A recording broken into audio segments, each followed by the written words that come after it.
Hi, everyone, and welcome to episode 3724 of The Wayward Dragons. If you're missing a few episodes, I don't know what to tell you. I don't even know what episode we're on. I don't know. So this is our review episode. I stopped numbering them a long time ago. Yeah, nobody got the time for that. No. It's when you number episodes, so here's my opinion. Unless you are doing a narrative podcast. Yeah. Which we are not. Yeah, no. If you number episodes, it just makes you feel like, oh, hey, I have to listen to every episode of this. Yeah. Which, if you don't listen to every episode, you know what? That's totally you don't have okay. to. You got shit to do, man.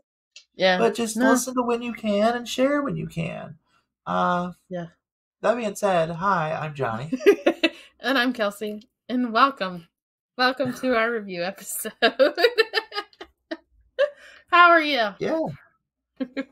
I am mentally dead, but that's okay. I think I'm doing a bunch more stuff at work. Yeah. I'm just going to keep on keeping on. I feel that. How about yourself? I'm okay. We just got back from a trip, so my husband went on a trip through work, so yeah, came back from the lovely state of Florida. So yeah, trying to get back in my routines again. Yes, so this is fun. Lovely state of Florida. Not to shit on Florida, because everyone does that anyways, but it takes a very interesting individual to live in the state of Florida. It does. It totally does. And the beaches are nice, don't get me wrong, but the humidity and random rain, I'm good. Now, see, that I'm fine with. It's just all the degens from down country. True. So, this episode is a review episode, like I said, and we just kind of shoot the shit and talk about books and shows we've been watching. I have some opinions. Okay. Okay. No, just in general. I do have some opinions. Because you have opinions normally, but I'm bracing myself for the opinions we got. Well, the live-action Avatar: The Last Airbender series was launched on Netflix, and I have some opinions. But okay, let's talk about books first. Okay. All right. I totally braced myself. I grabbed my desk and everything. I'm here. I'm ready to listen. When did we last record? Let me look at this because I don't remember what all I have stuffed into my brain hole since then. Okay. Solid. We're good. See, this is why I keep my current reads, what I'm currently reading, as what I've finished. So that way I remember. Okay. Oh, yeah. No, this was a good book. Okay. Yeah. Okay. Am I going first or you going first? You're going first. Either one. Do we want to just stick with books first, or do we want to just ramble? Because we'll stick with books. We'll go books, and then we'll do shows. Okay, because like I said, I got opinions. I was like, you look like you got some today. I look like something. I look like a hot mess is what I look like. Girl, let me tell you, I like all this extra work at work now because new position and stuff, and I got a lot going on at work. But anyways, yeah. So I'll start with books then. I guess is that what we decided? Yeah. So one of the books, actually, probably the best one that I have read this year thus far, is Dark Wolf's Awakening by Ryan Evans. It is the first book in the Alpha Rising series. Okay. And I know what you're thinking. Of course, wolves, alphas, blah blah blah blah. It's a high fantasy series, it's a high fantasy book. Okay. The individuals in this land are basically wares. Okay. But the royals and the different houses, they typically stick to one type of ware.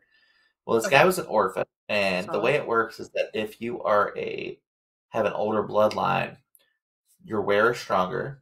Okay. And that's totally normal. Certain bloodlines are way stronger than others. Totally normal. But you don't go into your full strengths until after you've been around other nobility. Okay. So this guy's never been around any nobility, and he was like brought into the school, trained as a soldier because he's a wolf. No one ever thought anything about it because obviously his fur was just like a gray color.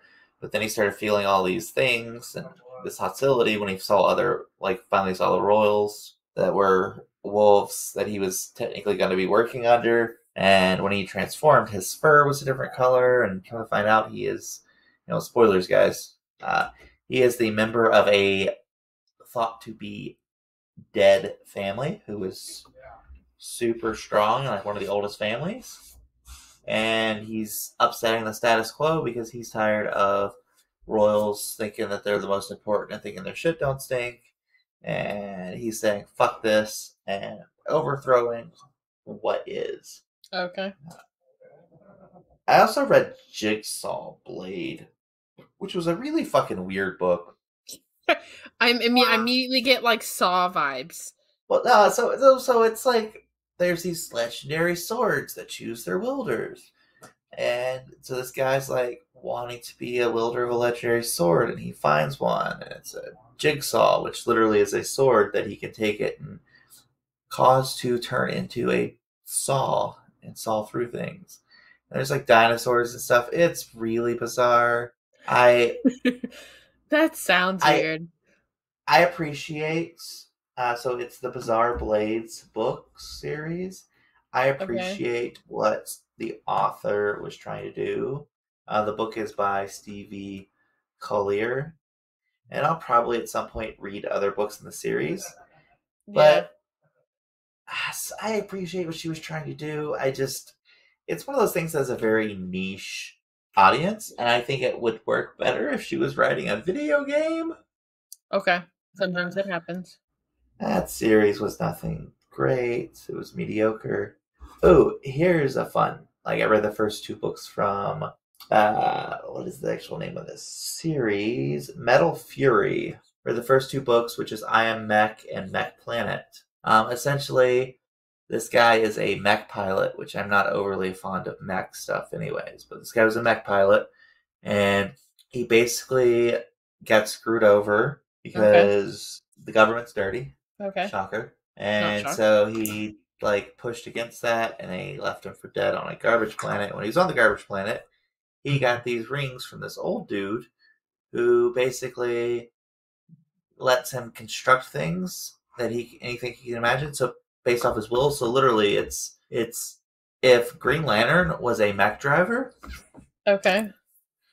So this guy fights in a mech and uses like Green Lantern powers, but he's purple, and it's not the Purple Lanterns because, well, we're not getting into all that because that's a whole conversation for comic book nerds that may or may not be listening.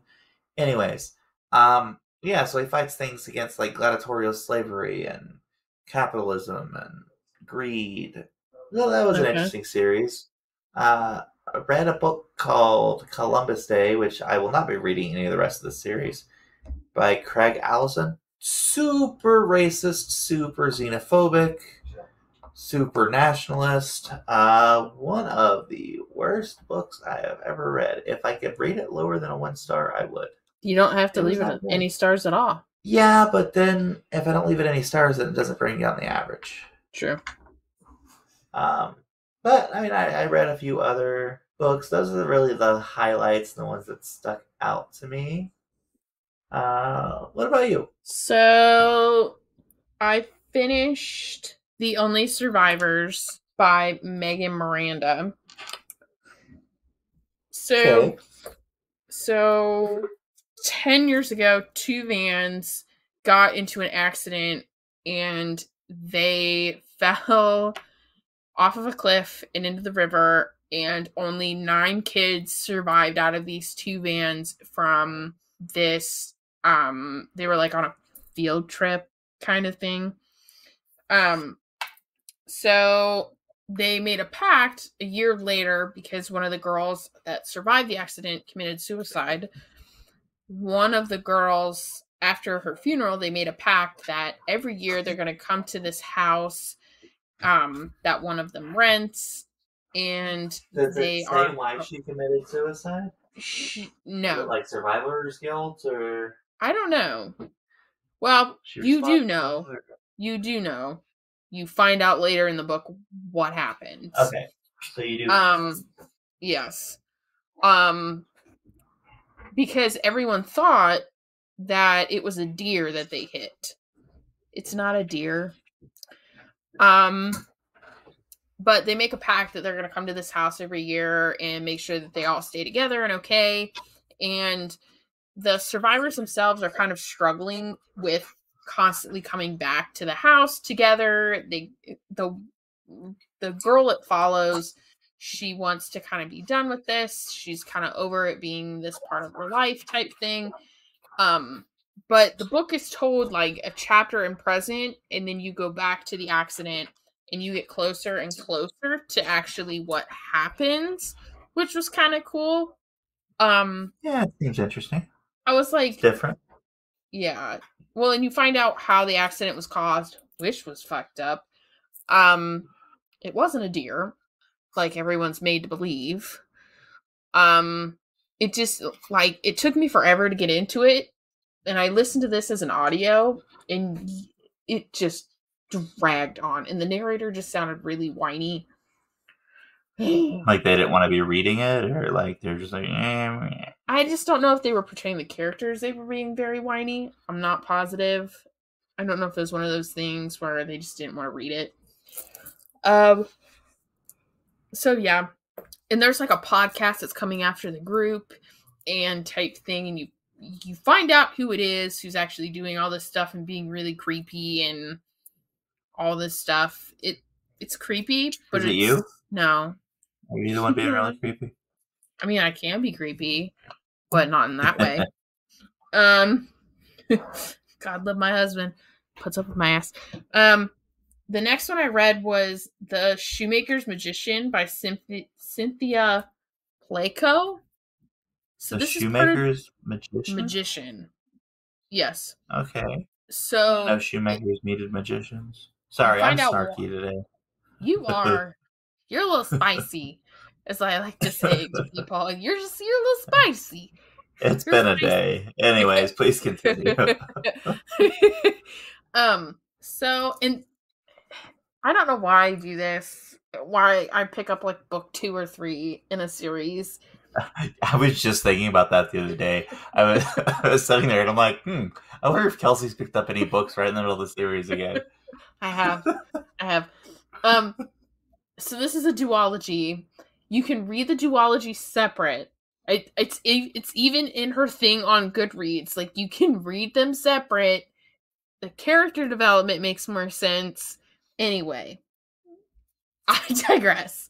So it follows a horror movie. She's like a fanatic type thing. She's got her own YouTube channel, and it follows her little son, who is autistic. And she even says that he's autistic in the book. I'm not spitballing. She like legit says like he's autistic. It's not like Big Bang Theory where they're like, he's totally not autistic, even though he shows all the traits of autism in a very negative way. Yeah. Gotcha. Yeah. And her husband, who is a homicide detective for the city of Chicago. And what is happening is these horribly mutilated bodies are showing up in very old theaters around Chicago. And Polly, keeps getting messages of, I know you know how to see this movie and all this. So I don't know if the movie is real. Don't come at me. Not sure. But there's a 3-minute clip, and it's a very old, it's one of the first horror movies made, called The House of the Devil. And the man who made it put like occult symbols and stuff in it, and put like a spell in the movie that would call up like all these demons to do your bidding. And apparently in the book, Charlie Chaplin has the movie and hides it in Chicago. And there's a person that wants the movie. The problem is the movie only shows itself to high magicians. and it doesn't. And if you are not a high magician and you see the movie, your body literally liquidates like the vat from Roger Rabbit. It's so creepy. So it looks like it was a horror film in 1896. It should be like 3 minutes long. 3 minutes and 41 seconds. You can find the entire thing on YouTube. Yeah. So apparently in the movie, in the book, that 3 minutes conjures up like these 72 demons. And We're about the to find angels. out. I'm watching it right now. Like, it's interesting, and you have a little bit of Greek mythology thrown in there. Yeah. I don't understand why the Greek mythology part has to be in there. So that kind of threw me off. It's not bad. Don't think I'm gonna read the first one because it took a minute. No, I'm gonna say though, this is impressive. Like this film, What? Oh, The yeah, House of the Devil. yeah. The She says it's like really good. the stop motion and the moving in sets and like moving characters out magically because Yeah, because they do like the freeze frame, cut the film, and then have yeah, them like something in the sets changed. It's impressive. yeah. So yeah, she talks like that's part of the thing with her in the movie is she or in the book is she watches all these movies, she gives reviews, she dissects all these horror movies, um and she is trying to get an interview with a horror show um host, and his name is Grand. He's been around for forever. He doesn't grant interviews anymore, type thing. He's kind of where I don't understand why his character's there. Again, he's so mysterious, but he doesn't Is really he the main do character anything. from the other book? No, Maybe it's like trauma relating to what happened in the other book. maybe, I don't know, but I doubt it. It's okay. It's all right. Like, Yeah. and then the next one I read, I finally finished The Night Circus. I read this on the airplane. I look like a weirdo because I've been digging, listening, and reading along like a weirdo. So I'm glad I read The Starless Sea before I read this one because it Yeah. made her writing a lot better because she wrote this first and then she wrote The Night Circus first and then wrote The Starless Sea. There's some similar elements, the whole like time's not real type thing. Same, but basically there's a student and teacher, and the student doesn't agree with the teacher's teachings of magic. So they develop a contest, a game. And it is a game of endurance, and it's a game to the death. And they each pick out a person, and they bind the people together. And the one picks his daughter, and the other one picks this random orphan. And the man has the first move, and he picks the venue, and he picks a circus, and they make a circus with like all this magic and illusion. It's honestly it's a circus that I would kind of honestly like to go to. And but it mainly focuses about them falling in love, and they realize that they have to fight to the death. Wait, One of them who's has falling in love? Him and the the other teacher? the contest. So the girl, the daughter, the two contestants. Oh, so the orphan and the Yeah. So the student picks his daughter. spoiler, it's a play on Merlin, because the teacher is Merlin. Authority And myth. yeah, so so basically the circus starts to become like the love letters that they would kind of want to write to each other. The tents that they build are tents to each other type thing. And Marco, the dude, eventually figures out that, because she's already figured it out, that like it's to the death. And she figures out a way to where it's kind of like a stalemate. Okay. I'm glad I read Starless Sea first, because I was struggling to get to start this, and then stopped, read Starless Sea, came back, better. So beautiful. Well, and like I said, Starless Sea is a literary love letter. It is. It is. I loved that book.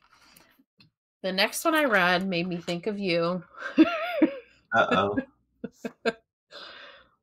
So it's like Firefly meets Hitchhiker's Guide to the Galaxy. Okay. So it's a book in one of my book clubs this month. And it's part of a series. And I've actually started it at the right place this time. Called The Long Way to a Small Angry Planet by Becky Chambers. It's the Wayfarer series. This was absolutely hilarious. It sounds like something I would be into. So we're like real far into the future. Aliens are everywhere, not on Earth, but like we are up into space, right? Whole bunch of aliens just ruling the galaxy. Us as humans, they all think we're stupid and that we're just horrible They're right. people. They're not wrong. They're right. And we now live on Mars. While the rich people live on Mars, the poor people live on homestead ships throughout the galaxy, right? So it follows Rosemary, who wants to escape what's going on Mars with her family, which is some pretty heavy shit. So she fakes some documents and wants to do long haul travel. And she gets picked as a clerk for the Wayfarer, which is a tunneling ship, which means they make black holes. And the crew, absolutely hilarious. Kizzy is by far one of my favorite characters. The shit that came out of that character's mouth, absolutely hilarious. There's no filter on her. She's funny. So part of it is they get a contract from the government because the government has now allowed this hostile alien planet to be part of the Union, I guess is the best way to explain it. The GC. There's always some union coalition of planets. It's the GC is what they call it in the book. And so they are tasked with making a tunnel from the rest of the, basically like smack dab in the middle of the universe, to the planet, so they don't have to go through all this shit to get there. Stuff happens, someone dies, but I loved how this pushed gender norms, because not all the aliens are he, she, some of them are they, some are both.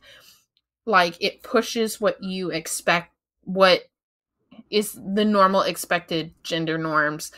It has awesome female characters, but it is so funny. It's like Hitchhiker's Guide to the Galaxy and Firefly had a baby, and here we are.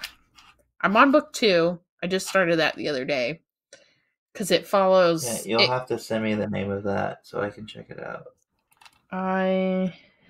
It is funny. It's like 12-ish hours. Yeah. So I already have my next book series that I have to read, that I gotta focus on next, because a friend of mine, well, technically two friends of mine. I guess I'm assuming it came from both of them. They're a married couple, but got it for me. There, I just sent it to you. So it's absolutely funny. The stuff that comes out of Kizzy's mouth is so funny. Just she's got no filter. She's got nothing there. And it's so funny. Literally, I'd be laughing out loud. It's funny. But like Rosemary falls in love with Sissix, who is like this like a reptilian alien. You know, you've got Doc Chef, which is looks like Jabba the Hutt. But with like 6 arms. Yeah. I love when aliens aren't like bipedal and like Yeah. Oh yeah. Whatever you call it for hands. It's a lot more fun. It's like, you really think that every species in the universe would have evolved to basically look like humans if they were advanced? No. Like there's fan art for it, and it is absolutely beautiful. I love that. That was funny. I'm on the second one, so we'll see how far. It's kind of starting a little weird. Because I won't spoil it, but yeah, it's really funny. It was good. Cool. That's all I got. Okay, so let me talk about something here. Let's do this. I'm prepared. So, started watching, and I'm gonna finish the series because I'm a completist, and most things I have to finish out. But started watching, and I got over halfway through the Netflix adaptation of Avatar: The Last Airbender. Yeah. Special effects are great. Okay. Casting's about 50-50. Some of the casting is spot on. Other casting is very much not having it. Okay. They did several characters so dirty. Uh-oh. They changed storyline, moved stuff around. I mean, you still have, like, the basic storyline, but they missed the spirit. They lost the spirit. They did one of the characters super, super dirty, and I'm not going to say which one. It pisses me off. They had so much potential. They tried to push together too many storylines into, like, one instance and had, like, things that happened in, like, 6 different places happen all in one place, and half of it doesn't even make sense. They had stuff that doesn't happen until season 2 of the series, happening in season 1. Okay. And there's people out there like, oh yeah, they were trying to plug up plot holes. But the thing is that there were no plot holes. Like, one of the things about Avatar: The Last Airbender is that there are basically no plot holes in the entire freaking series. And that it is basically the perfect TV series. Yeah. And they just messed it up. Yeah, massively. So I'm too tired to bitch anymore about it. Okay. No, it was garbage. It was shitty. I'm sorry. Haven't really had time to play games or anything like that. Yeah, so that's really all I've been up to. So that's all I got. Alrighty. Well, if you guys are above the age of consent in your state, I suggest you listen to our last episode, but extreme listener advisory because it is on sex magic and stuff. Next episode, we are going to be talking about Celtic mythology, I believe, which is going to be a lot of fun. And, I'm tempted to just send Kelsey some words and see if she can pronounce them. And especially if they're written in Gaelic, because... Oh, no.